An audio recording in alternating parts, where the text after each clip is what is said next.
Ayan na guys, for the lesson na naman ng aking bebe. Okay. Gumagawa siya ng assignment niyang straight line. Okay na, okay na. Kita nga natin yung straight line ng bebe ko. Wow, ang galing. Okay, next.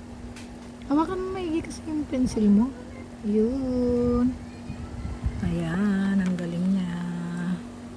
Galing-galing po yung baby na yan. Okay. O, next. Wait lang ah.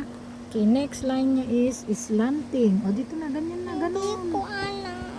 Dito lang. Mag-start ka dun sa blue. Side mo lang. I-side mo lang.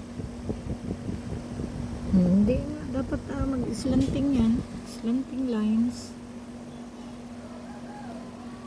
Ne? Huwag masyado ah. Ganun lang. Diretso mo lang. Ganun.